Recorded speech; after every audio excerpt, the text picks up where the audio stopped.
Hello, ladies and gentlemen. We are here for yet another NFL live stream. This time, lucky week number 13.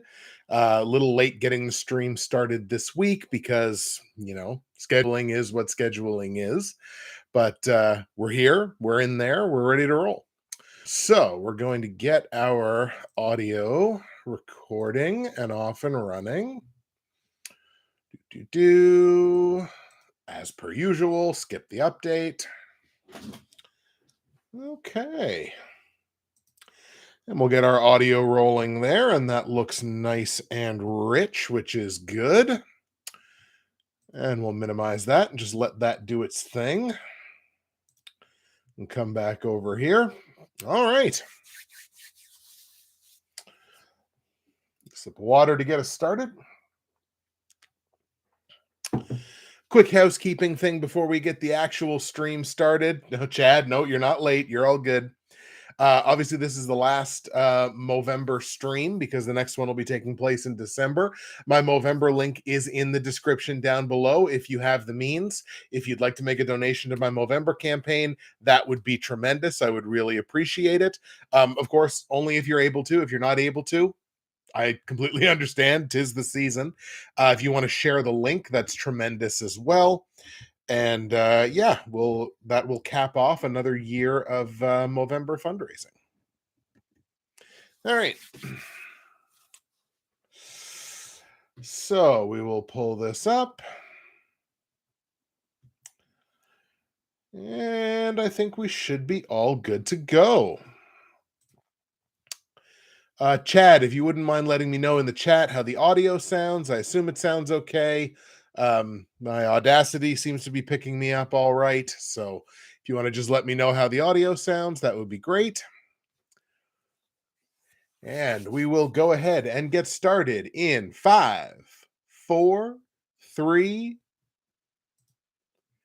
What's happening, everybody? Justin, Bridgewater's Finest on YouTube, Blockbuster_guy on Twitter, fueled as always by the incredible folks at Nerd Teas and Coffee Beans, and welcome to lucky week number 13 of my weekly NFL football pick show for the 2022 NFL season, and another kind of down week, especially on the betting picks from last week. Straight up was perfectly fine.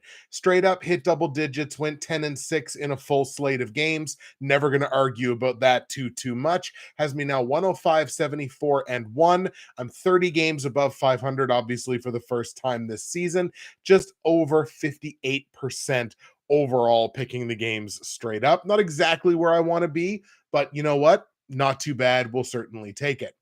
Like I say, against the spread and over-under, we gave a lot of our goodwill back last week. Only 6-9-1 against the spread in week 12, and only 6-10 over-under in week 12 as well.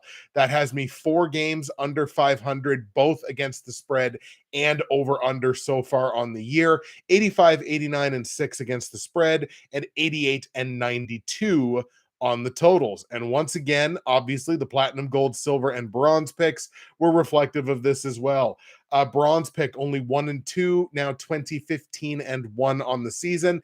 Tampa lost that game to Cleveland, which was a surprise to me. The Niners did cover against the spread, but the Raiders and Seahawks failed to stay under their point total, which now in retrospect, with those two teams, what are you thinking? Silver pick went 2-1, still the best pick overall this year at 23-13. Dallas beat the Giants. Houston failed to cover the big point spread, but Houston and Miami did stay under their point total, so 2-1 there. Gold pick, which I struggled on to start the season, got reverse swept on the gold pick. 0-3, which drops the gold pick back under 500 on the season. 17, 18, and 1. Baltimore lost that shocking game against Jacksonville. Tennessee failed to cover against the spread against the Bengals, I believe it was. And the Saints and Niners failed to go over their point total. But at the very least, with the platinum pick, I did go 2-1, 21, 14, and 1 on the season. Chiefs beat the Rams. The Giants covered against the spread, but the Ravens and the Jags failed to stay under the point total. So overall, 5-7 in the platinum, gold, silver, and bronze picks, I think for maybe a second week in a row. So certainly not where we want to be there, but we're going to work on turning that around this week. Taking a peek at the Bridgewater's finest straight up pick 'em pool for season 11 of this show. Now in 13th place out of 36, I dropped another 3 spots. That's 6 spots in the last 2 weeks from a high of 7. I'm at 898 of 1,447 possible confidence points. It's a clip of 62.1%, and I did boost my overall with a 64% performance in week 12. I brought in 87 of 136 confidence points. Not a bad week by any means, but certainly not up there among the best of the week. Shout out to our week 12 winner, Team Power. 13-3 straight up last week, bringing in 123 of 136 possible confidence points. So I want you to think about that. They went 13-3.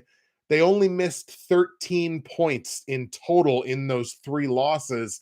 So on average, they were 4-point games in terms of confidence points. That's a pretty damn good performance there from Team Power, 90.4%, and it was good enough to win week 12. AIM 2022 remains our overall leader at 107, 72, and 1 for 949 confidence points. It's just over 65.5%, but they did get the Monday night game wrong, and it is still constricting inside that top 10. This is still anybody's game, and it's super exciting.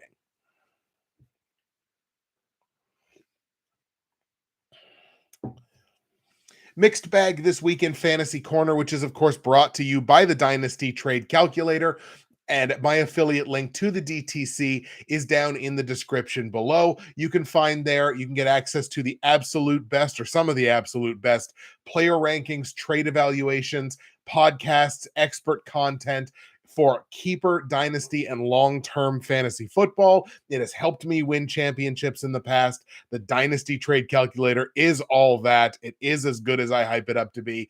And my affiliate link is down below. For as little as a cup of coffee, you can gain access to one of the best keeper, dynasty, and long-term fantasy football assets on the internet. So in the Professionals League, where I've struggled all season long, I did lose as expected to Conrad. That drops my record to 2-10 on the season. Just the season started bad. Kamara was struggling. I lost Javonte Williams for the year. Russell Wilson has been Russell Wilson all year. It just has not been a good season for me in that league, obviously. However, in the Ante & Co. Dynasty Fantasy Football League, I did pick up a Monday night win against Brian. That moves my record to 7-5 and does all but lock me into a playoff spot in that startup Dynasty League, which is great. And I've got week 13 matchups against the Richards. I've got a week 13 matchup with Rich in the Professionals Dynasty and a week 13 matchup with Richard in the Ante & Co. League. So it's a projected loss in the Professionals, but a projected win in Ante & Co. The win in Ante & Co. would be great. I'm still, I think, mathematically alive for like one of the top 2 playoff spots, which would be great. But I feel pretty good about my possibilities of making the playoffs in that league. So I feel like I got a good team. It's 2 thumbs up. And I'll take this opportunity, as I always do, to remind you that if you go to the description of this live stream, of the VOD, of the podcast, wherever you interact with this show, you can find all of my results from last week, all of my straight up against the spread and over under plays for week 13 in the NFL. You can find information on joining the Bridgewater's Finest Pick'em Pool for season 11 of this show. You can find information on joining the NFL YouTube Prognosticators Facebook page, and you can find information on my great friends and sponsors at Nerd Tees and Coffee Bean. And folks, if you go to nerdtees.ca, you are going to find all kinds of great options, those last minute Christmas options for the hard to buy for people on your list. You're going to find something at nerdtees.ca. And when you do, you're going to want to use my promo code, which is BWFinest. That is going to save you 15% at checkout. You're going to get free shipping in Canada on any order over $100, which is an excellent value. And for my viewers in the United States, you're going to get a great conversion rate on the US dollar. Now, today's blend is the same blend that we drank last week. It is the Black Forest Cake. It's just so good, we had to run it back one more time. a cup of bakery, a cup of a bakery in a teacup.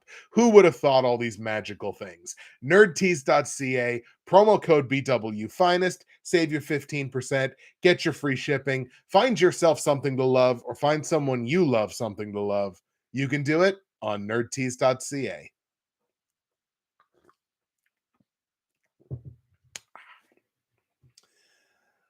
All right. Let's see. We got in the chat. Chad says hello from Regina A. What a strange year for gambling. My Eagles are looking good. Sorry, cheeseheads. Yeah, it's just not been a good year if you're a fan of the Green Bay Packers, but what are you going to do? Martin checking in. Oh, fourth. Oh, that was from earlier before we yeah, we had some scheduling back and forth on the episode this week. I'm not late this time. Audio all good. I went 9 out of 16. There's nothing wrong with 9 out of 16, Chad, especially if it's against the spread or over under. There's nothing wrong with that at all. If it's straight up, it's not double digits, but I mean, it's not like you were under 500, so it certainly could have gone worse.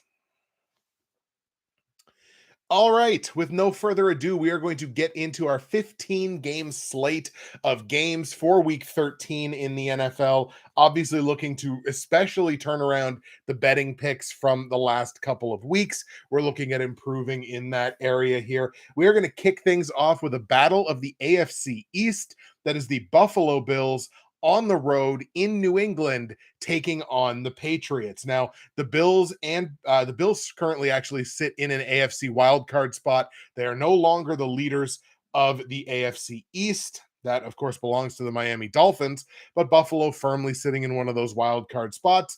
And the Patriots are a team that's still in the hunt. They're not in a wild card spot right now, but they're very, very close to it within a game or two. Patriots still in the hunt. This is a pivotal game in the AFC playoff picture. Make no mistake about it.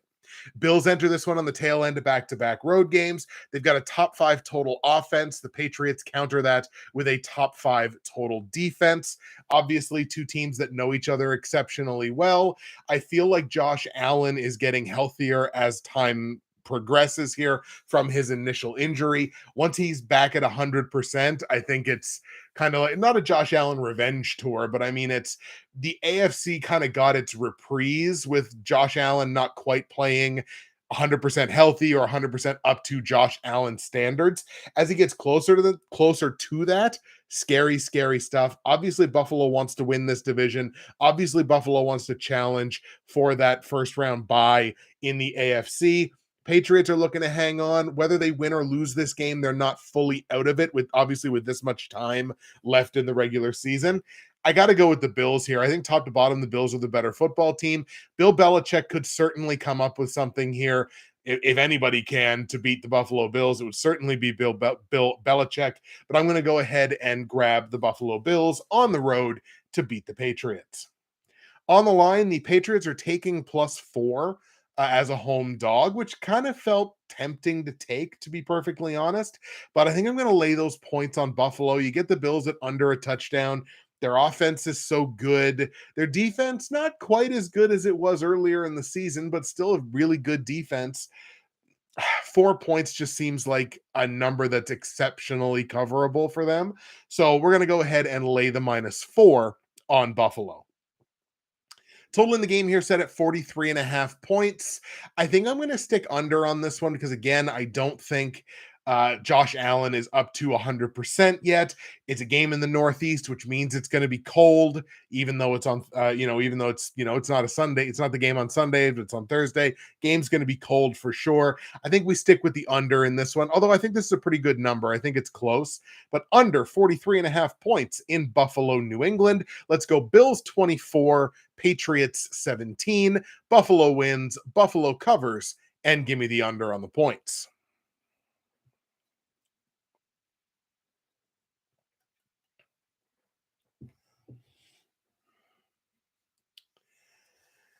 The Pittsburgh Steelers travel to Atlanta to take on the Falcons.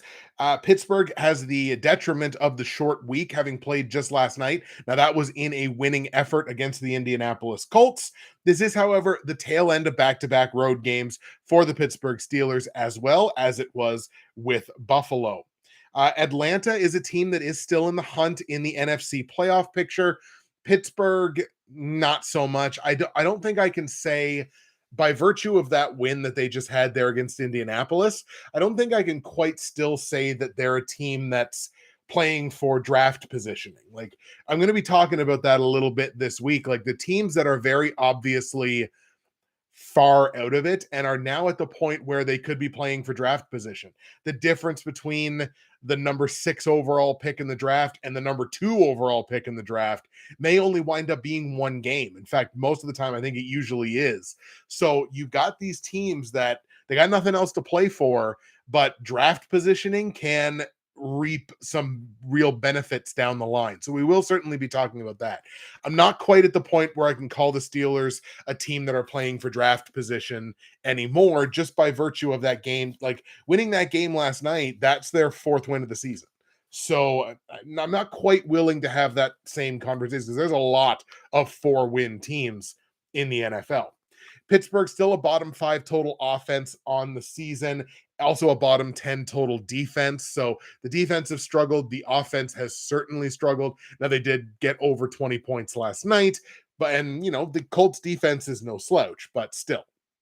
The Atlanta Falcons, like I said, a team that's still technically in the hunt in the NFC playoff conversation here. They're a team with a bottom 10 total offense and a bottom 5 total defense. That defense has struggled all season long to stop the opposition from moving the football. Chad says Pittsburgh's won 3 in a row against Atlanta, but I pick Atlanta, getting desperate some teams. Well, exactly. Like, there are teams that are desperate but still in the hunt. Like, it's like there's 6 weeks left to go. Teams like Atlanta, especially in the division that they're in, like, the division is not out of the conversation by any means, but even the wild card, like, there's the conversation is still there in both of those cases. So in terms of which one of these teams is more desperate for a win, it has to be the Atlanta Falcons. They're getting this game at home. I like Atlanta in this one, and I like Atlanta in this one quite a bit. I don't know how much better of a team they are than Pittsburgh. I don't necessarily know that they are a better team, but they're definitely the more desperate team between these two. So I'm going to grab the Falcons here at home, and I like that so much that Atlanta over Pittsburgh is actually going to be my bronze pick straight up this week. The Falcons over the Steelers, my bronze pick straight up. Against the spread, Atlanta has gone from a 1.5 point favorite to a 1.5 point dog overnight. Yesterday they were, or sorry, not yesterday. Yesterday actually. They were minus 1.5. They're now plus 1.5. So clearly a lot of money and a lot of Vegas interpretation here is going on the Steelers side of things, probably by virtue of what Chad just said, the fact they've won 3 in a row against Atlanta. I'm more than happy to take that plus 1.5. And in fact, Atlanta plus the 1.5, by virtue of the fact that I like them winning so much, I will take that as my gold pick against the spread this week. Atlanta plus 1.5. So you know what that means. It's a 2-0 game or an 0-2 game. If Atlanta wins, it's 2-0. If Atlanta loses, chances are it's 0-2. So this has a chance, a couple of spots here this week actually have a chance at being real disastrous or coming up aces. So this is going to be moving day, I think, for the picks this season. So like to take the Falcons to win, and we're going to take them plus the 1.5. Total in the game set at 43.5 points. Once again, pretty much pretty well a perfect number. And I think we're going to go ahead and take the over on it, just because two defenses that have struggled, they're capable of scoring points, but not necessarily. So I think we're going to go ahead and grab the over here. But again, I think it's a pretty perfect number. We're going to go 23-21 Falcons. Atlanta wins, Atlanta covers, and give me the over just barely on the points. Blind Canadian Cats in the chat. Me when I tell Justin in my mailbox, oh no, damn it. So, okay, here's in my defense. I don't know, maybe when I saw that tweet and I was like, yeah, I can do that. And then when I sent the retweet, the last tweet that I sent, which was like, LOL JK, stream starting in 5 minutes, I genuinely did mean to tag you in that tweet. And I sent it, and then my teacup finished, and I walked away, and it was out of my brain. Goldfish brain. Goldfish brain. I work in retail. It's not my fault.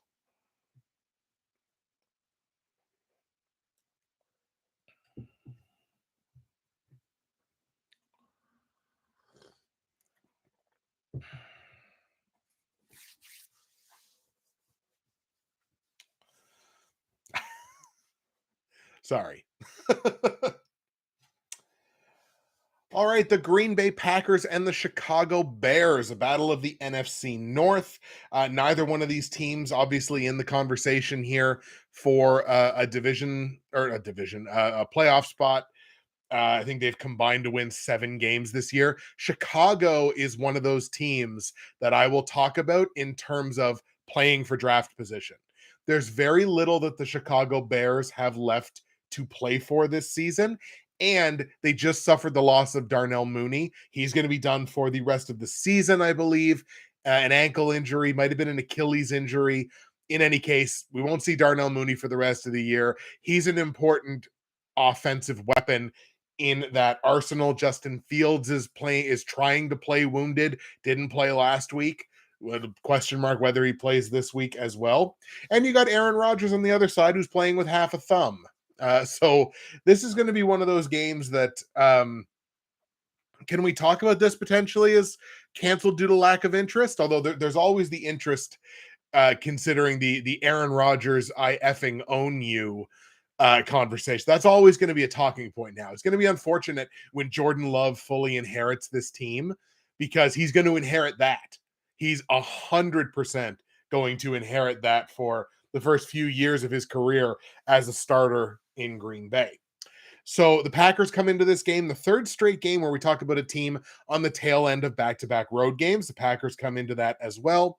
They're a middle-of-the-road total offense, middle-of-the-road total defense. The Bears, again, I fully feel like they're playing for draft positioning. The Bears are not out of the conversation for the first overall pick. Houston would have to win a couple of games, but the Bears are not out of that conversation. They've only got 3 wins on the season. So their likelihood of getting a top 5 pick is really, really good. And I think they have to keep that in mind because this Bears team, there's a lot of things on this Bears team that need to be fixed. I feel like they've got some stuff in place, but there's a lot more that needs to be addressed. So better draft positioning, I think, is a good thing if you're a fan of Chicago. They have a bottom 10 total offense this season. Like I said, dealing with the injury to Darnell Mooney. I think this is a get-right game for Green Bay in Chicago. Let's take the Packers on the road in Chicago to beat a Bears team that, other than the pride of beating Green Bay, isn't really playing for anything anymore this year. On the line, Chicago is taking +4 as a home dog. I'm going to lay those points with Green Bay, I think.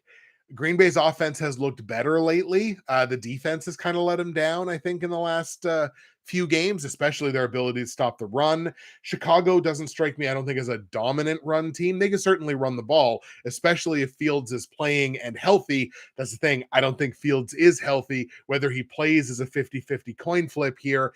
And even if it's Jordan Love for Green Bay, this might sound inflammatory to Bears fans. I think Jordan Love can cover this number. I really do. 6 for 9 for 113 yards and a touchdown against the Philadelphia Eagles defense. Yes, it was a game where Green Bay was down 2 scores. I totally understand that, but still, like, that's still a really good defense there in Philadelphia. And Jordan Love had a lot of success against them in that fourth quarter. So I think this is a number that either Green Bay quarterback covers. Give me the -4 on the Packers.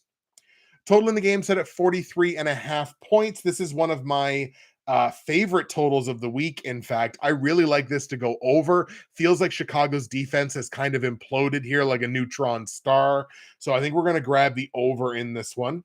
So Green Bay over Chicago straight up is going to be my silver pick straight up this week. Really like this spot for Green Bay. I think the Packers get a nice division win here. Feels good towards the end of the season. So that's the silver pick straight up. And over 43.5 points in Green Bay, Chicago is going to be my platinum pick on my totals this week. My favorite total play of the week, Green Bay, Chicago over 43.5 points. Let's go Packers 27, Bears 21. I still think the Bears get their points, but a very comfortable over here, over 43.5, 27-21 Packers.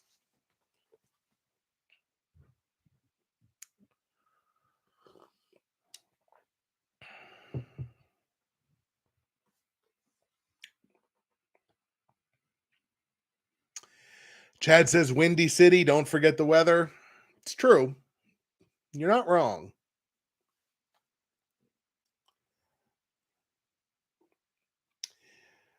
The Jacksonville Jaguars in Detroit taking on the Lions. The Lions have the benefit of the long week this week, having played on Thanksgiving. Jacksonville, a top 10 total offense, but a bottom 10 total defense. A little bit of a glass cannon situation going on there. And speaking of glass cannon situation, let me introduce you to the Detroit Lions.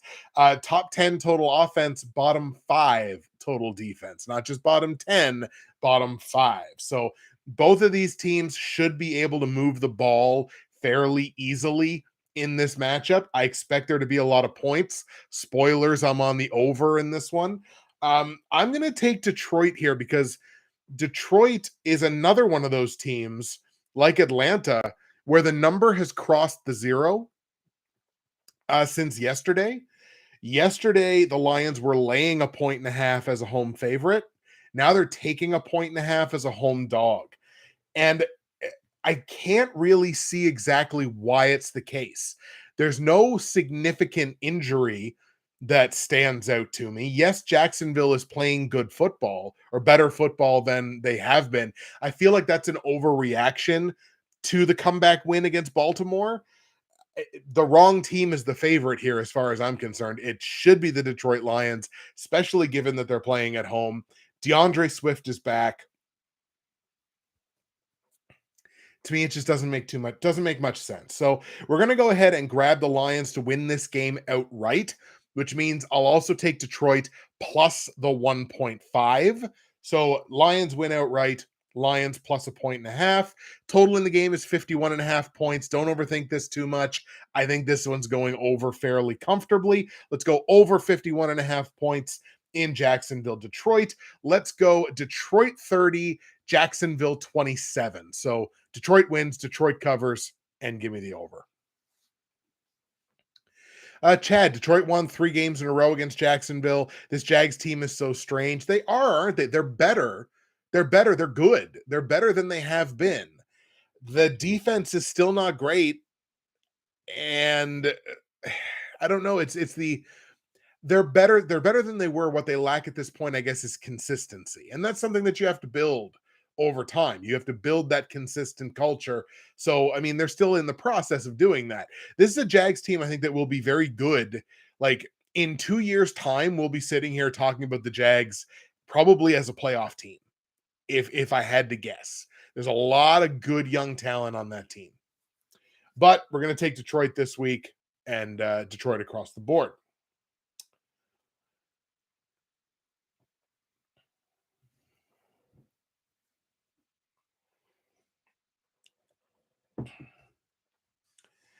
The New York Jets and the Minnesota Vikings. This is a game that I flip-flopped on multiple times preparing for the show this week.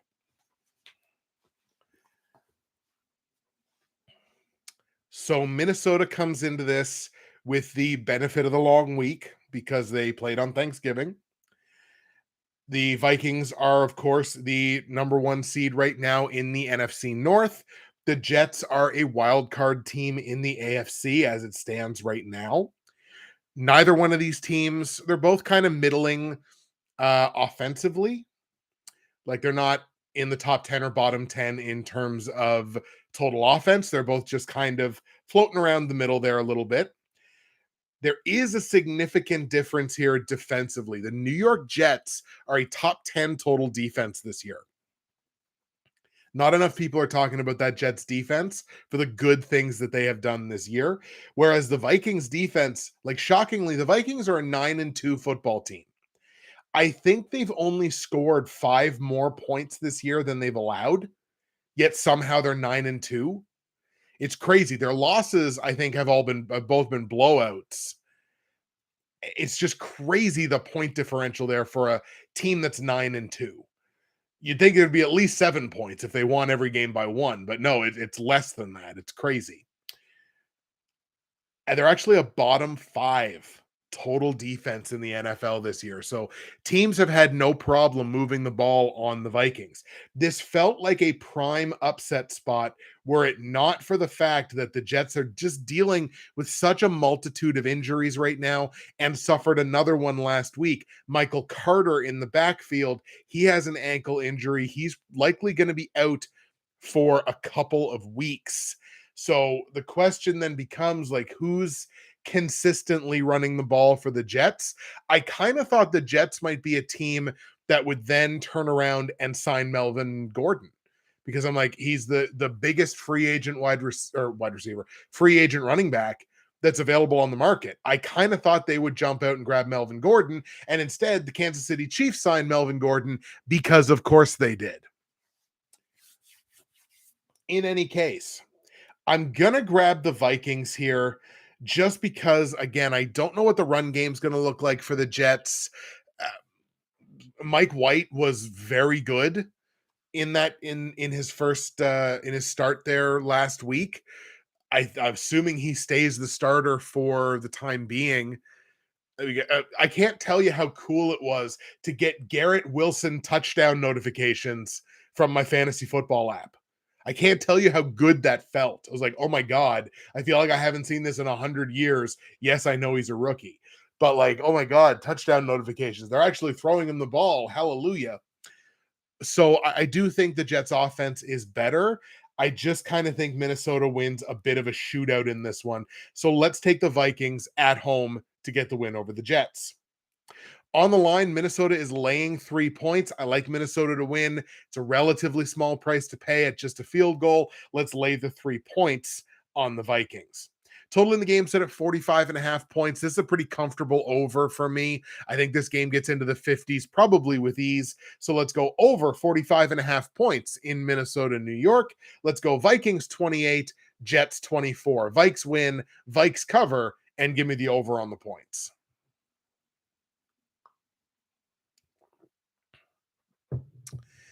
Let's see. Kat says Lions are very good at being a team that is competitive against good teams, but somehow no show against lesser teams. That's a valid point too. So now I guess you just have to make the estimation for yourself. Which one is Jacksonville? Like, do you consider Jacksonville like becoming a good team, or do you still consider them one of the lesser teams in the league? I know their record is what it is, but I think they're better than their record. So now it's just like, how do you quantify exactly what Jacksonville is? And then Chad saying Minnesota has 2 wins in a row against the Jets. I take Minnesota. I see a blowout. Hopefully that's true, because then that probably means I sweep that game. All right, battle of the NFC East coming up here. The Washington Commanders are in New York taking on the Giants. So both of these teams sit in NFC wildcard spots. So this is another pivotal matchup in the NFC playoff picture with 6 weeks to go. The Commanders come into this game a bottom 10 total offense, but a top 10 total defense. So expecting some scores to stay fairly low in Commanders games. The Giants are kind of even money in both of those. They kind of float middle of the pack, both total offense and total defense. They do come into this game with the benefit of the long week, having played on Thanksgiving. So obviously, where this is, a really pivotal division matchup, 2 teams that I think are exceptionally similar to each other, I was pretty well committed to just taking the points whichever way this game went. And the fact that the Giants are currently getting plus 1.5 at home, that's a little too tempting for me, even though I did point this out on Twitter and Kat responded to it, and it's 100% true. I think it was the Commanders are 4-0 against the spread as betting favorites this year, I believe it was. And they were laying 1.5 as they are right now. So it's tough. Washington's playing good football right now. Taylor Heineke has that team going. These division games, man, it's so tough for me to get away from, Are the two teams really similar? Take the points. And in this case, where the line is only a point and a half, it only makes sense if I'm going to do that to take the underdog to win the game outright. So I think that's the way I'm going to go, but that is going against the majority of the trend right now, because the majority of the trend is Washington is the team that's hot. Chad just said it in the chat. Washington is the team that's hot. Washington is playing the better football right now. I think the Giants have the nuclear weapon that the Commanders don't necessarily have, but look, it's definitely going against the trends of those things. But I'm going to be on the Giants here to pick up the marginal upset win, which means, of course, I'm on the New York Giants plus the 1.5. Total in the game is set at 40.5 points. And for both of these teams, neither offense is lighting it up lately. The defenses play fairly well. I think this is a tight, classic NFC East matchup. So I'm going to take the under on this. I don't think there's a ton of points in this game. Under 40.5 feels good to me. And I like it so much that Washington and New York under 40.5 is actually going to be my bronze pick on the totals this week. Washington and New York under 40.5 points. Let's go 16-10 in favor of the Giants. So Giants win, Giants cover, and give me a comfortable under.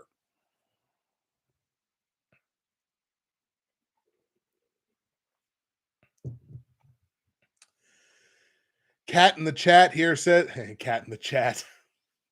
I'm going to write a kid's book called Cat in the Chat. I just like that a lot. So Cat in the chat says there's just something with DC that you just believe in.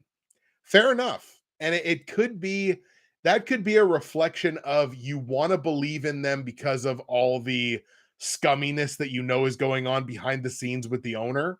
Like they've been put in a sympathetic position where like they just kind of have to deal with that garbage. And with a building that's falling apart, like it feels like they've been put in such a sympathetic position that you want to root for them. It's like the Lions when they started on with Hard Knocks. Like you want to root for them. Like you start liking them because of the stuff that, like you see with Dan Campbell and everything like that. So I think Washington is very much in that sphere too. You want to like Washington because of all the extenuating stuff around them for sure. I'm going to take the Giants, but I will say I will not be shocked one way or the other, however this game goes. I love it. Look forward to the book. Exactly. Chad, if you're wrong, Justin, keep the mustache an extra day. I'll think about that.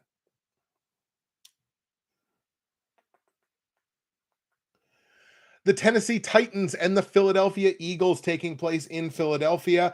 Obviously, this is a battle of two division leaders. Tennessee leading the AFC South, Philadelphia leading the NFC East.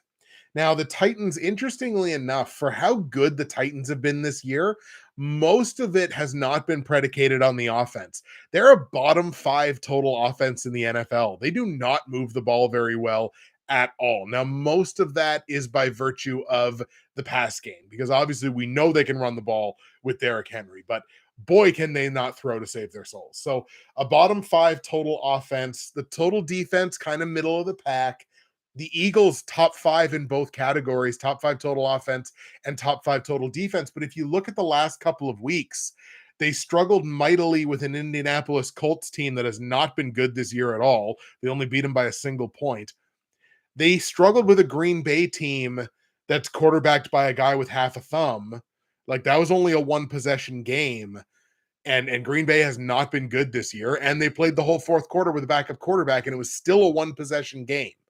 So, yes, the Eagles are great. This is a great football team, and they do the things that you need to do to win. But so do the Tennessee Titans, man, and they do it. They've been doing it a lot longer. They've been doing it for years in this space and winning football games the way the Tennessee Titans win football games. They've been doing it for years. So there's the old phrase about dragging someone down to your level and then beating them with experience. That might be what we see in this football game. Like, I think I'm going to take the Titans to win this game outright.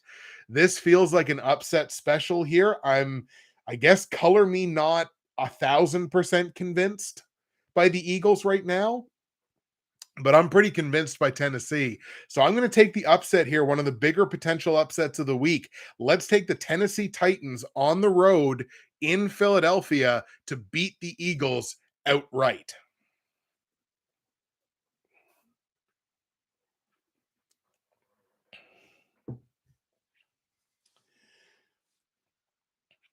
On the line, the Eagles are laying 5.5 points here as a home favorite. Obviously, I like Tennessee to win, so give me the plus 5.5 on Tennessee. And in fact, I like that so much.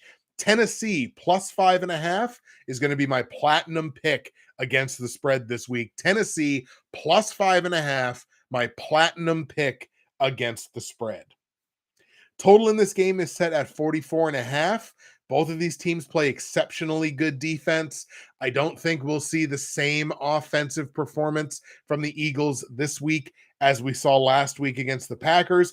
Give me the under in this game. It's a pretty good number at 44.5, but I'm going to grab the under here, under 44.5 points in Tennessee, Philadelphia. Let's go Titans 23, Eagles 20. Titans win it on a last second field goal. Titans win, Titans cover, and give me the under on the points. Chad says Philadelphia to win, but not the spread. Took Tennessee at plus 5. Yeah, I mean, like they're one of the best against the spread teams in football this year. And I don't necessarily know if that's by design or that's just the result of the way the Titans play football. But they have really made a believer out of me this year, a little bit even more so than the Eagles have. So definitely grab them. This would be a hedge. I would grab this plus 5.5 one way or the other, but I'm just going to take the Titans to also win the game outright. Hope I can double dip.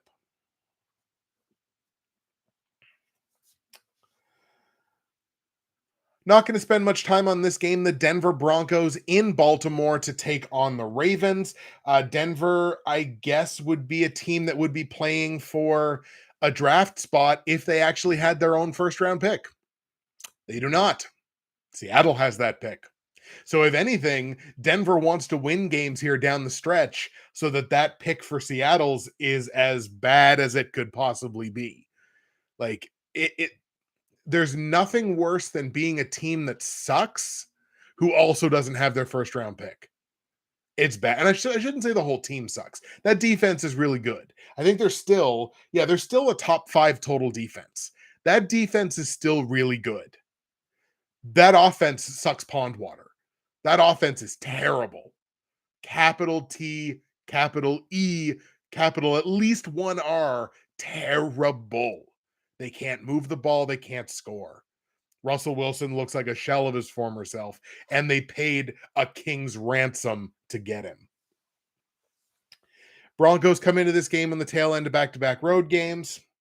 Baltimore, they lead the AFC North still, and genuinely, I think that game last week was a blip on the radar. I really do. Stuff happens. It's a long NFL season. Games like that are bound to happen. I don't think it's a trend. I think it's the exception that proves the rule. I think Baltimore bounces back in this one in a big, bad way. Let's take the Ravens to win this game big against Denver. And the only reason that this is not in my platinum, gold, silver, and bronze straight up is I believe I had Baltimore last week. Yeah, I had Baltimore over Jacksonville as the gold pick. So I just didn't feel like putting Baltimore in there 2 weeks in a row. So, like, I think Baltimore actually, win this game huge. On the line, they are 8.5 point favorites. Chad just putting in the chat. Baltimore won 2 in a row, but take the plus 8.5 due to Baltimore playing sloppy. Yes, except with the team that's on the other side. Like the team that's on the other side, yes, they're good defensively, but I don't know what in the world they're going to be able to bring on the offensive side. I think they're going to turn the ball over a couple of times. This Ravens defense, even if it's not necessarily great, it is opportunistic. So a couple of turnovers, I can certainly see that happening. And if it does, I think this game kind of gets away from Denver. So I'm actually going to lay the 8.5 points. It's a lot of points to lay this season, but Baltimore, I think, is deserving of being a favorite of that much, and I think they're going to cover that number. Total in the game set at 38.5 points. I have to stick under on it because I don't know if one team is necessarily even going to get into double digits. So I've got to stick with the under. We're going to go under 38.5 points in Baltimore. Denver, let's go Ravens 24. We'll put Denver in double digits. We'll go 24-10. So Baltimore wins, Baltimore covers, and give me the under on the points. Martin, it was sad that the Ravens were bad in the red zone against the Jags, kept settling for field goals. Exactly. Like Baltimore should have won that game outright, maybe by more than a full possession. You know what I mean? Like it with those, failed conversions, that's just it. They couldn't, put it in the end zone when it really, really mattered. I don't think that happens twice. So if the game starts going the same way for them, I think they start converting some of those into touchdowns. This could really get away from Denver. So that's why I feel comfortable laying the 8.5 points.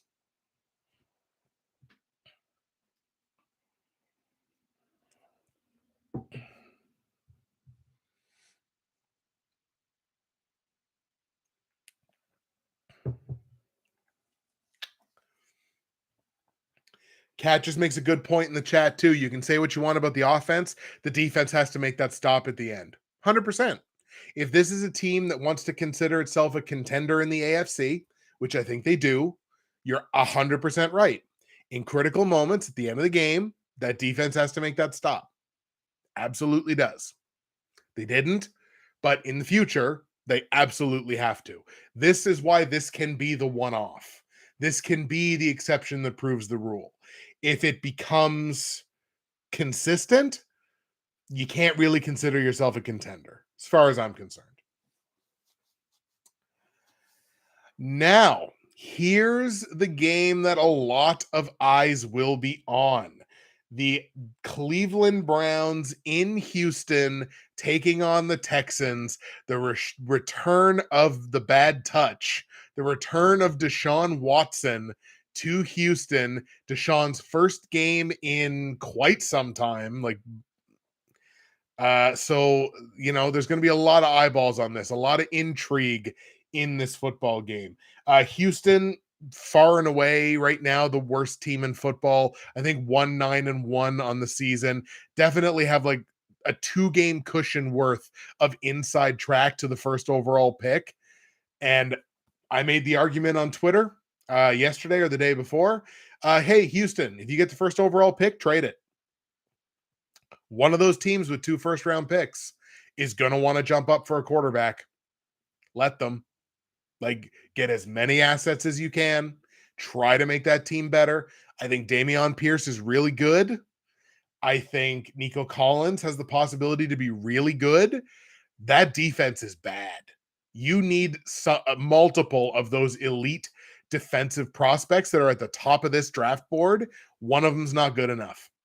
Let somebody else stick their neck out to go for a quarterback. You get a couple of defensive prospects, and all of a sudden, I think your chances are actually better next year than they are this year. So, hey, if you get that first overall pick, please trade it. Because just drafting a quarterback is not going to... CJ Stroud is not going to fix this team. We'll put it that way.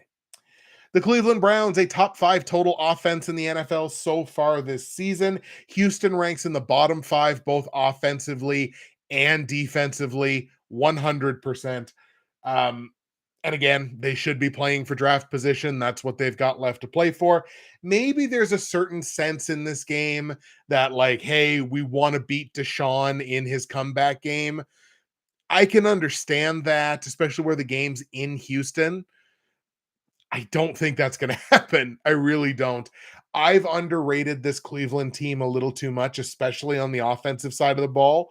So I think we're going to go ahead and take the Cleveland Browns here on the road in Houston. Cleveland and Deshaun get the win over the Texans. And in fact, I like that so much. Cleveland over Houston is going to be my gold pick against the not against the spread. My gold pick straight up this week. Cleveland over Houston, my gold pick straight up. Now on the line, Houston is taking +7 here as a home dog. I was tempted, not going to lie. I was tempted. But do you remember what I did last week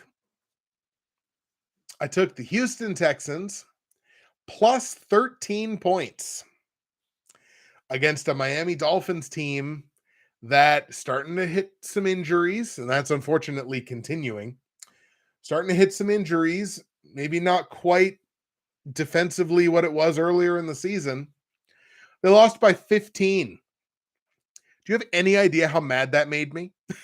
Like, that really made me upset because I'm like, it's not like you lost by 30 where it's like, okay, it was never actually in doubt.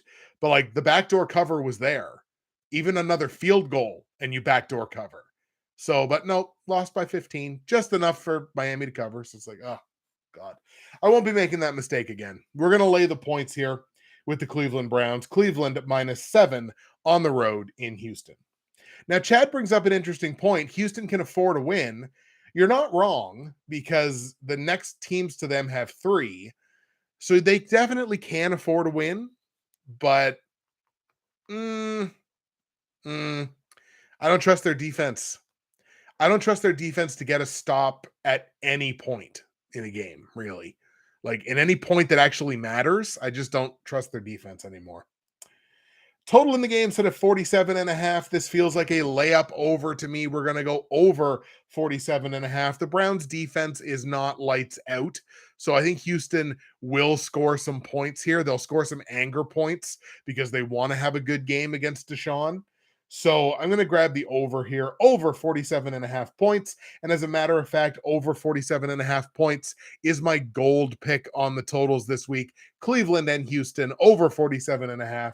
My gold pick on the totals.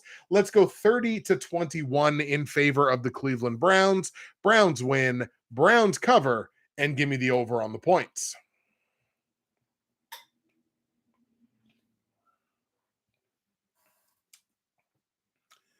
I don't know whether that click came through on the audio or not. Something clicked and I have no idea what it was. Cat, Houston, and a few other teams for that matter should keep an eye out for upcoming free agent quarterbacks like a Gardner Minshew. Interesting. I like Gardner Minshew. Would be something interesting for that year. Yeah, absolutely. I mean, if they can, like, a fringe starter, right? Like somebody that can come in. Again, I like Davis Mills. Maybe Davis Mills isn't ready. Maybe people are right. So they've been yelling at me. But like a fringe starter or even like a Jimmy Garoppolo or something like that. Like, but yeah, a free agent, like a fringe starter who probably wouldn't start on a lot of these, a Marcus Mariota type, right? Like a Marcus Mariota who wouldn't start on a lot of teams, but can play up to the caliber of a starting quarterback given the situation. So somebody like that, yeah, I could absolutely see that happening.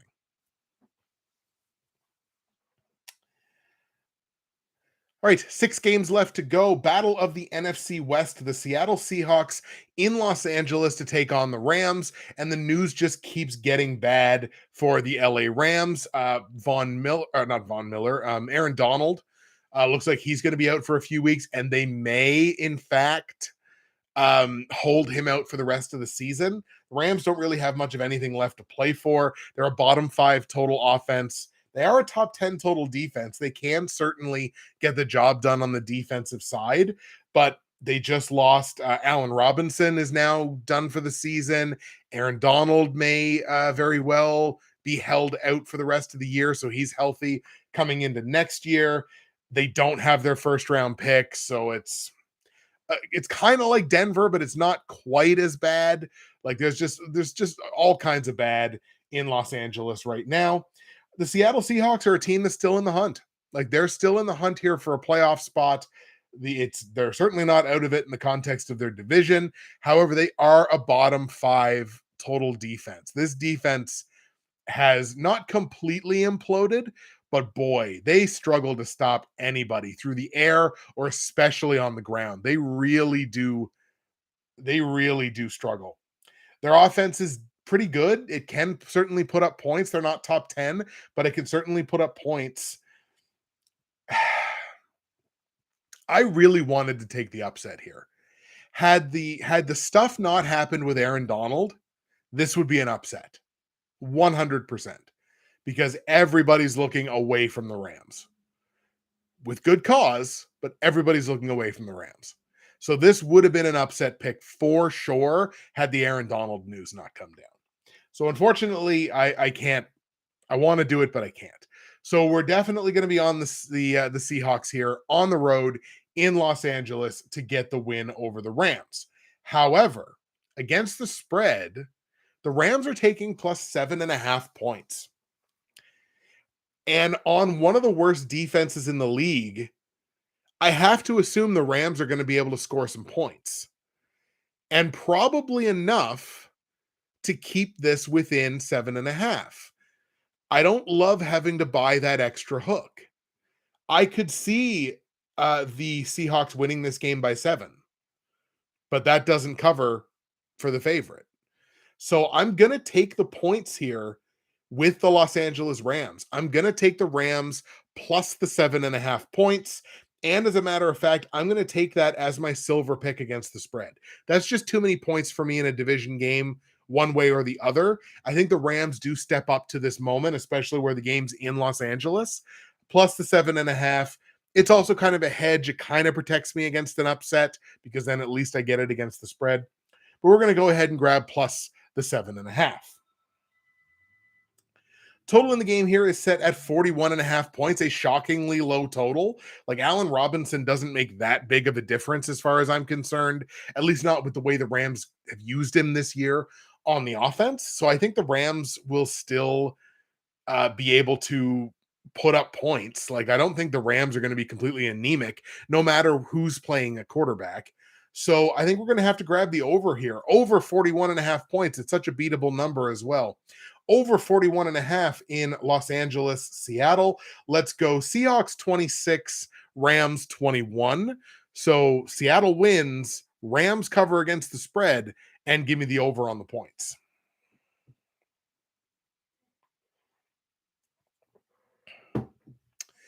Let's see. Martin, Jimmy G doesn't want to shorten his career playing behind that Texan line. That's an excellent point. Very good. Cat, I mean, I love Mariota. I was just about to type it. But if he can get a 1-year trial, why not give Minshew a go? No, absolutely. Gardner Minshew is an interesting shout out there. Like I'd be all for that. No doubt about it. Chad says, what about Rourke from BC doing some NFL tryouts soon? I think that's cool. I think the CFL should be doing everything that it can do to keep Nathan Rourke in the CFL. Like they'd never prevent him or try to prevent him from going to the NFL. But throw that guy as much money as you possibly can to try to keep him. I'm fully in favor of Nathan Rourke being the highest paid player in the CFL. You have to keep that guy in the CFL. Let's see. Keep him in BC and let the Lions win the Grey Cup next year. Exactly. See, that I'll buy. I can buy that the Winnipeg dynasty is over and it's Nathan Rourke's time now in BC. Got to keep him in the league for that to happen. Rams have won 3 in a row against Seattle. I take the +8. Absolutely. I don't have the history in my head, but Seattle and LA games have been hella low scoring the last few years. Martin says, I think 21 is way too many points for the Rams against Seattle. It may very well be, but I don't see the team as anemic. Like, I think against a team like Seattle, they can figure out the run. And if they figure out the run with Cam Akers and Kyron Williams, I think the offense will take a big uptick. So we'll see, but I feel pretty comfortable about that over. The Miami Dolphins and the San Francisco 49ers. This is one of the marquee games of this week. This is a battle of division leaders. Obviously, the Dolphins, the number 1 seed in the AFC East. The Niners, the number 1 seed in the NFC West. So Miami comes into this game with a top 5 total offense. The Niners come in with a top 10 total offense, two teams that can move the football exceptionally well. San Francisco is dealing with a number of injuries heading into this one, and Miami has an injury as well, and it's fairly significant along their offensive line. Terran Armstead is dealing with a pectoral injury that I think will likely keep him out for a couple of weeks, which could mean really good things for the pass rush for the San Francisco 49ers. But Jimmy Garoppolo's banged up. Christian McCaffrey is dealing with knee inflammation. So, like, oh God, here we go again. They just lost Elijah Mitchell for the rest of the season. So, what is the run game going to look like for San Francisco? It's an excellent question. What I think I can certainly bank on in this game is that Niners defense, that top 5 total defense for the San Francisco 49ers. They play the kind of football that wins games in January and potentially February. I like the Niners in this game, but I think this is an exceptionally close. Like, could this be a low-key Super Bowl preview? Is it crazy to say that with these two teams? Is it crazy to say that of the Miami Dolphins? Let's put it that way. But, like, could this be like a real dark horse Super Bowl preview? Crazier things I've heard crazier than that. I'm going to grab the Niners here to pick up the win at home. But against the spread, you got to buy the hook. They're -3.5 rather than -3 or below. I'm going to hedge because I could very easily see the Dolphins winning this game. So I think I got to take the +3.5 on the Miami Dolphins. They could certainly win the game outright. If they don't, I think it's going to be close.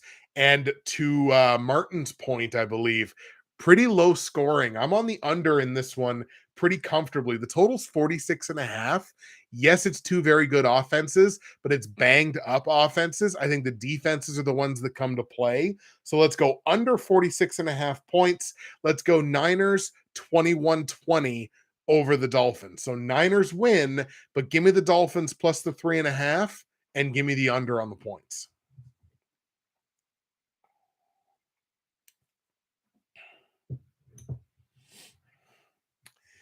We just now passed the hour mark on the stream, which we only have 4 games left to talk about. So I think we're cutting a pretty darn good pace. I mean, at this point, Miami seems like the team I'm most confident in beating the Chiefs in the playoffs. This is from Kat. Buffalo, I think, have already peaked and they're falling off. I can see the argument for Buffalo having peaked. I think Buffalo's defense peaked early in the season. I think they peaked too early. I think the offense can still potentially grow or at least continue to operate at that super high level. We may have seen the best Buffalo Bills defense that we're going to see this year. And if that's the case, I would take the Chiefs over them as well. And I may potentially take this Dolphins team over them as well. How inflammatory for a Tuesday evening. I'm going to have Bills fans in here just ripping my throat out.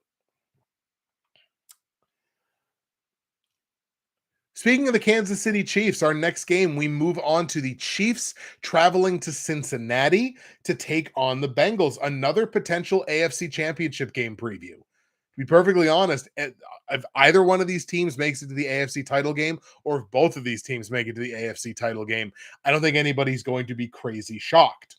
The Chiefs are the number 1 seed in the AFC West, where the Bengals currently occupy one of the wildcard spots in the AFC.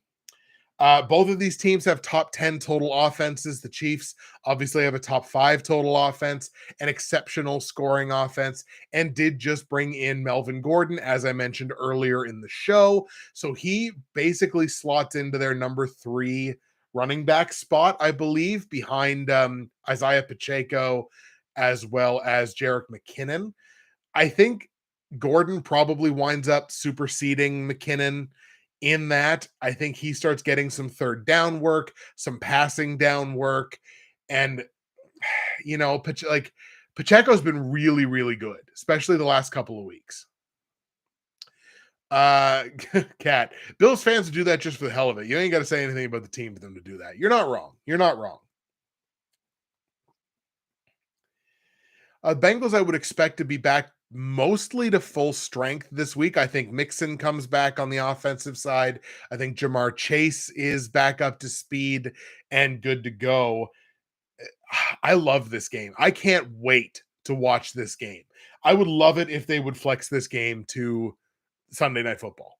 Like this feels like the game that you should watch to close out the slate on Sunday rather than what is it right now, Indianapolis, Dallas. Like I would much rather watch this game as the Sunday Night Football game.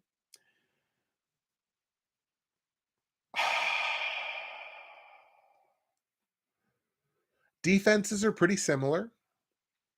I think the Chiefs are a better coached team, but I think the gap between that is a little bit lesser than it may have been last year, the year before. Like Andy Reid is way up here, but am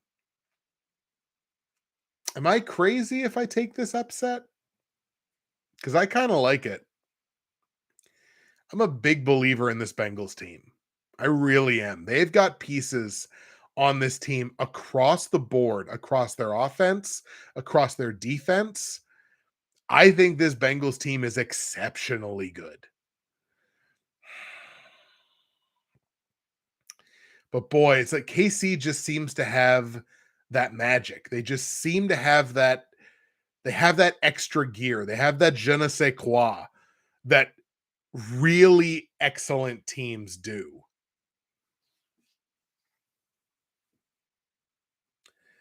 Bengals win the game outright. I'm going to do it.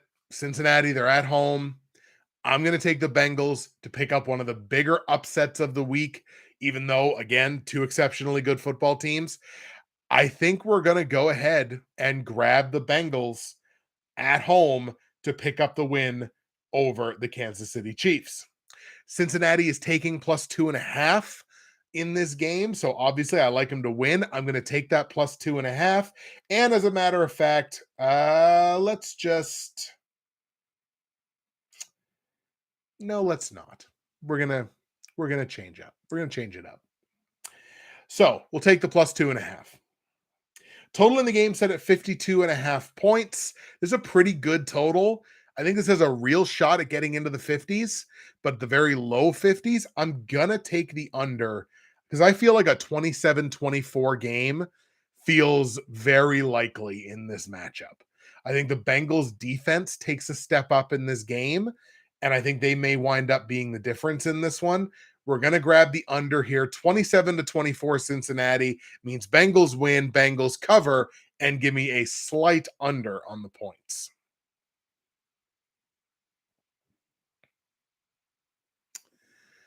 Let's see. Martin says, my friend Alan said it's expected to be raining in Santa Clara on Sunday. May affect footing. Good. I'm glad I took the under. Miami's won 2 in a row against the Niners. Take Miami +4. Both teams are hot. Let's see. Cincinnati's won 2 in a row against KC. Both teams hot, but KC to squeeze by. I totally get it.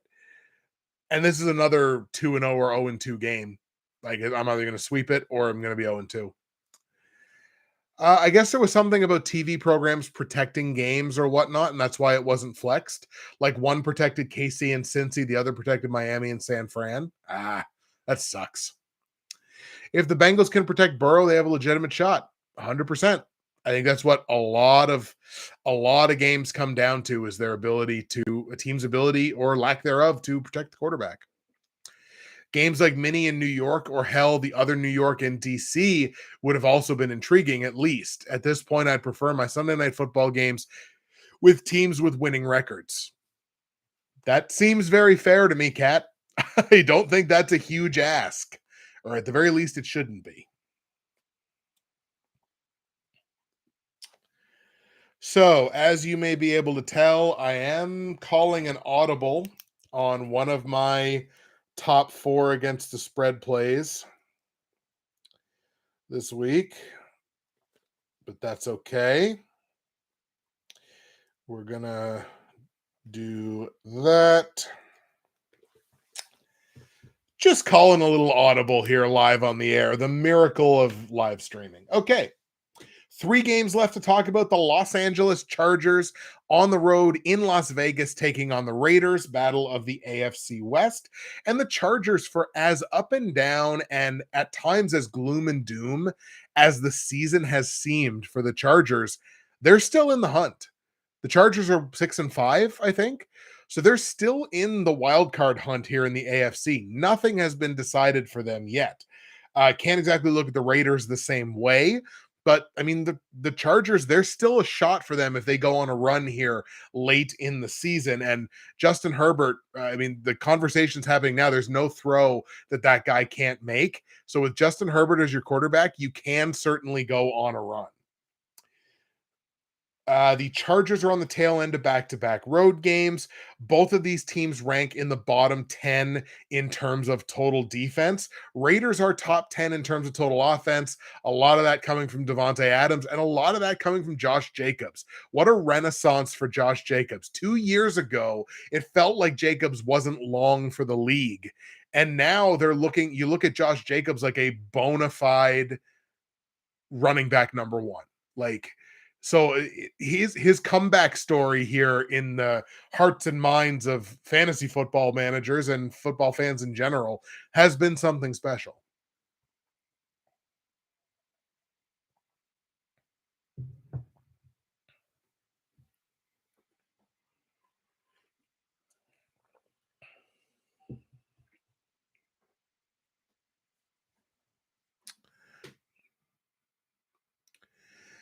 Chad says, Chargers, who are they? Didn't hear too much from them. Looks like he's going with the Raiders.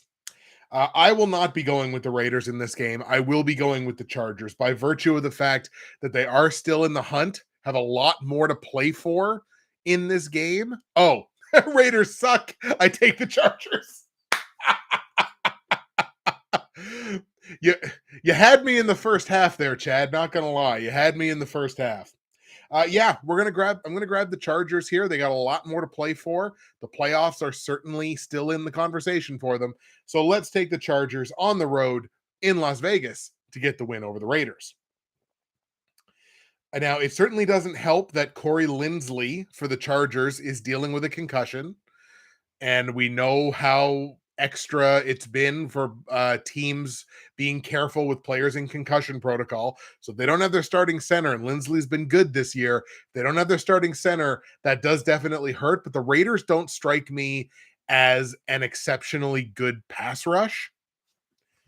I'm gonna take 2 seconds here and see if I'm correct in saying that. NFL team sacks. Team sacks per game. 2022. No, the Raiders are tied for 28th in the NFL in terms of sacks per game. Now, in the last 3, they've averaged almost 2.5, which is a little bit better. But on the season, they're only averaging 1.5 sacks a game. So their pass rush is not anything dangerous. So even if you don't have your starting center, yes, it sucks, but yeah, against a team that doesn't rush the quarterback particularly well, you can probably get away with it. I think Herbert's enough to get the Chargers over the hump here. On the line, the Raiders are taking plus 1.5 here as a very marginal home dog. So obviously where I like the Chargers to win, I'm more than happy laying that minus 1.5. And this is the audible that I called. Chargers minus 1.5. Now my bronze pick against the spread. Chargers minus 1.5. My bronze pick against the spread. And I took Cincinnati plus 2.5 out of there because it was an upset play and there's not much room there for a hedge. So I took that out and replaced it with Chargers minus 1.5. Chargers have been very good against the spread this year. Total in this game is set at 50.5 points. Given that neither of these defenses are particularly impressive, I think I got to go with the over in this one. Over 50.5 points in Chargers Raiders. Let's go Chargers 30, Raiders 24. So we'll go with the over. We'll take the Chargers outright, and we'll take the Chargers minus the 1.5. 2 games left to go. Here we look at Sunday Night Football. The Indianapolis Colts traveling to Dallas to take on the Cowboys. Indianapolis has the detriment of the short week, given that they played last night in a losing effort to the Pittsburgh Steelers. Indianapolis, a bottom 10 total offense in the NFL, but a top 5 total defense. So shout out to the Steelers for scoring the points that they did in that game last night. Top 5 total defense. Anything that they do, I think from here on out is going to be predicated on the defensive side. It was nice to see Michael Pittman have a good game finally, but that offense just seems gunned.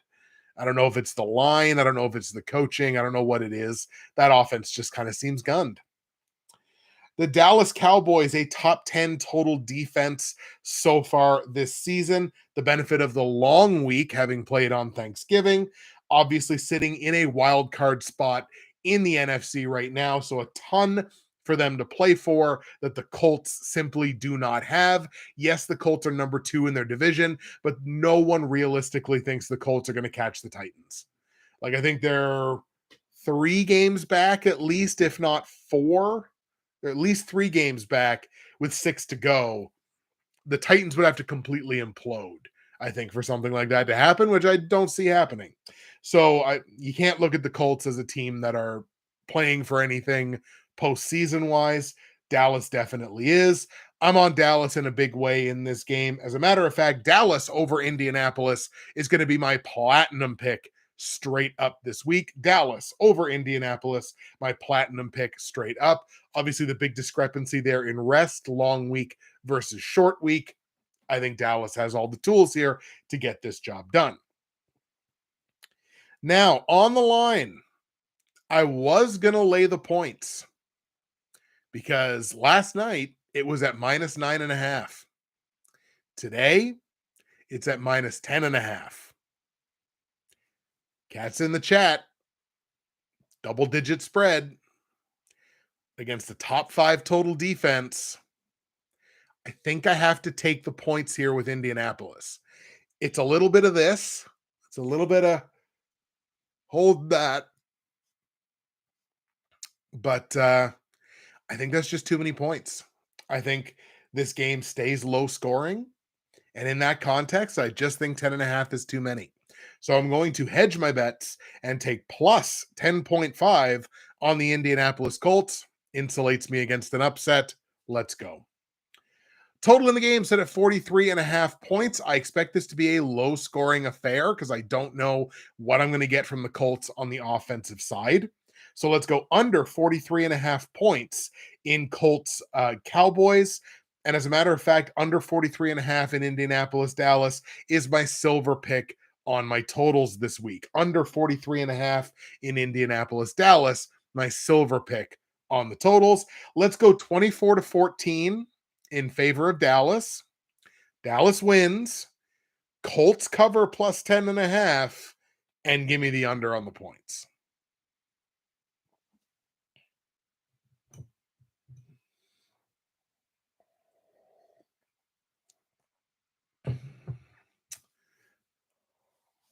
Take a sip of tea here before we get into Monday Night Football division matchup of the NFC South. The New Orleans Saints on the road against the Tampa Bay Bucks. Now, the Bucks are currently the leaders of the NFC South, which is not saying a ton this season anyway.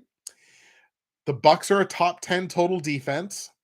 The Saints are kind of middle of the road in both of those categories. Saints are also on the tail end of back-to-back road games. However, here's what I think is the big determining factor in this game.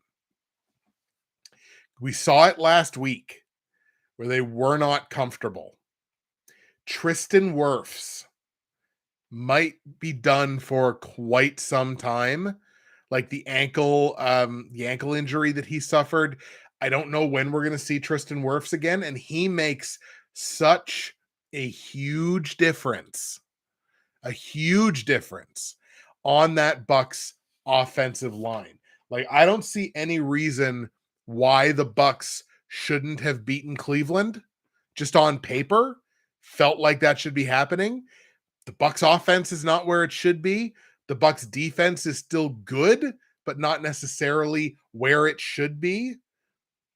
I think the Saints pull the upset here. Division game.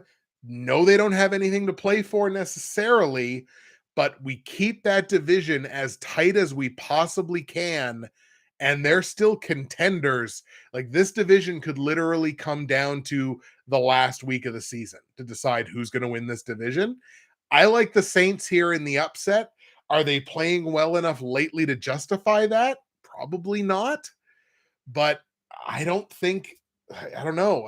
I'm count me as not a believer in the Bucks right now, I guess, is what I'm going to have to, where I'm going to have to land on this. I'm going to take the Saints outright on the road in Tampa Bay to beat the Bucks. Now, on the line, Bucks are laying minus 3.5. And I think this is a hedge either way. You got to buy the extra hook, even if you like if you like Tampa Bay, you got to buy the extra hook for minus 3.5 instead of minus 3. I think you hedge bets on this either way, insulate yourself against the upset. So I'm more than happy to take the plus 3.5 on New Orleans because I'm going to take them to win this game outright. Total in the game set at 40.5 points. I have to stay under on it because neither of these offenses are exactly in like filling me with confidence at this point. So I think I got to take the under here, under 40.5 points in New Orleans, Tampa Bay. Let's go 17-16 New Orleans, win it on a last second field goal. Saints win, Saints cover, and give me the under. Atlanta probably wishes they took that DC game seeing Tampa lose to Cleveland. Yeah, 100%. That has to be a game that the Falcons have got to sit there and kind of kick themselves at, right? Like, oh God, we let this one get away, and that one could be exceptionally important come the end of the season.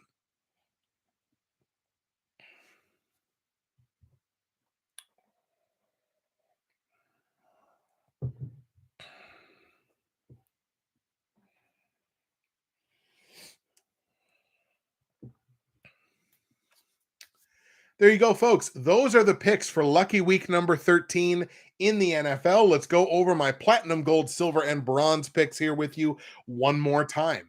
Straight up, my platinum pick, Dallas Cowboys over the Indianapolis Colts. My gold pick, the Cleveland Browns over the Houston Texans. My silver pick, the Green Bay Packers over the Chicago Bears. And my bronze pick, the Atlanta Falcons over the Pittsburgh Steelers. Against the spread, my platinum pick, the Tennessee Titans plus 5.5 points. My gold pick, the Atlanta Falcons plus 1.5. My silver pick, the Los Angeles Rams plus 7.5. And my bronze pick, the Los Angeles Chargers minus 1.5. And on the totals, my platinum pick, Packers and Bears over 43.5. My gold pick, Browns and Texans over 47.5 points. My silver pick, Colts and Cowboys under 43.5. And my bronze pick, Commanders and Giants under 40.5 points. Those are the picks for week 13. Once again, we are looking to turn our betting picks around after the last few weeks. We hope to do that in week 13. Only 6 weeks left in the NFL season before it is super wildcard weekend yet again. Thank you so much for taking the time to check out the show. That's it for me, Justin, Bridgewater's Finest on YouTube, Blockbuster_guy on Twitter, fueled as always by the incredible folks at Nerd Tees. Thank you so much for taking the time out of your Tuesday to join me here with this live stream, and we will see you again for week number 14. For most of us, the last week of the fantasy football regular season. Let's see what happens.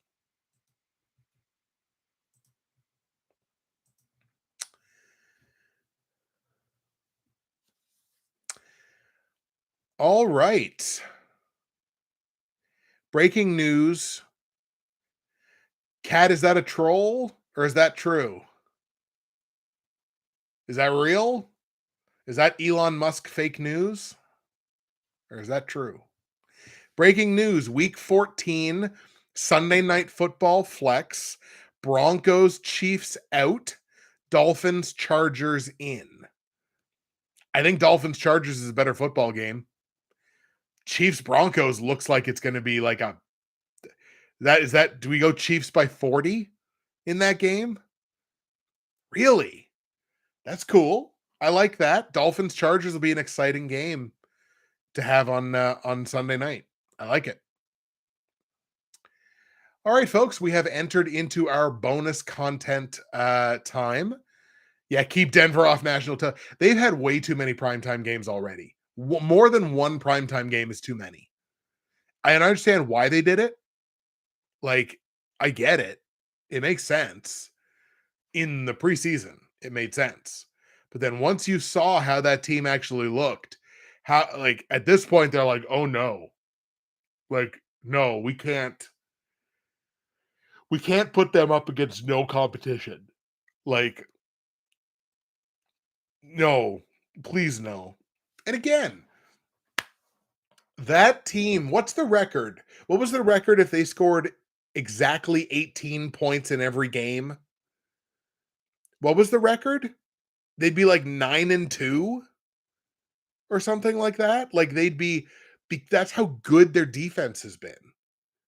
And the offense is just nothing. Like, and sure, losing Javonte Williams is massive. He's such a huge part of the offense. So I totally get that. And that sucks. Deal with it. How many times have the Panthers lost Christian McCaffrey? Like the Giants lost Saquon, the Saints lost Kamara. It happens, right? Like you got to deal with it. So, I don't know. It's crazy. All right. So, of the picks that I just gave you there in the show, what do you think? Which ones do you love? What do you love? What do you hate? What's the pick you disagree with the most? I'll give you guys some time because I know we're on probably at least a 7-second delay. I think 7 or 10 seconds or whatever. It might even be 30. Who knows? So we'll give you guys some time to answer that one.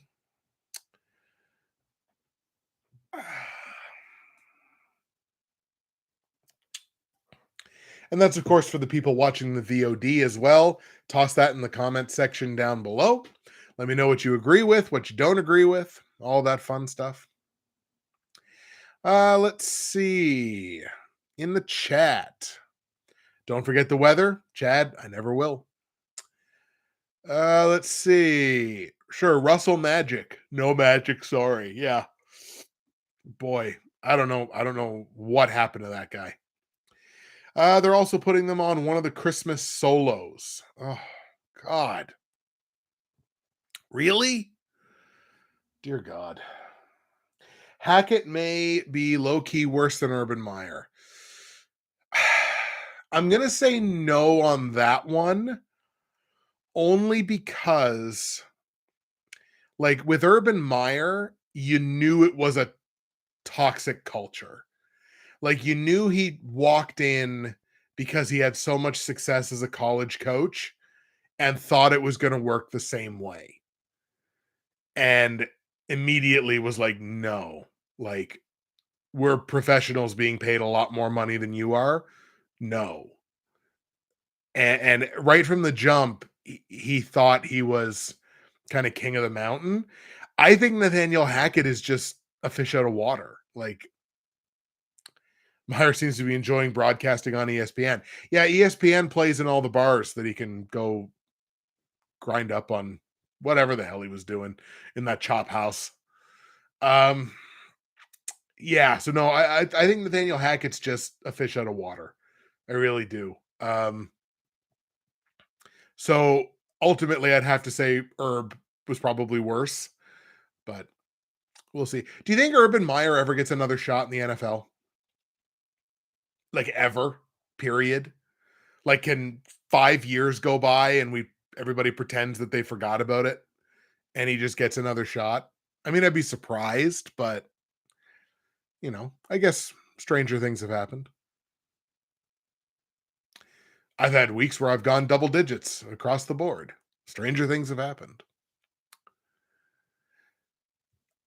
Let's see.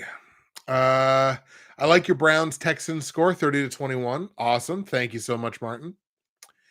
Kat says, not with some of those stories I've heard. But then again, some people have come back for worse. It's true. It'll be interesting. We'll have to come back to this conversation in 5 years time and see, like, oh boy, like he's back. All right, folks, we are going to cut the stream off there. It'll be just shy of an hour and a half. Thank you so much for taking the time to come out and watch the stream live, contribute the way that you do. I love you all for it, and I'm having a lot of fun doing these shows live. I'll probably stick with this again next year. It's a lot of fun. I'm really enjoying it, and I'm glad you're enjoying it as well. Thank you so much for stopping in. Enjoy the games in week 13. Hopefully we'll see you all again next week.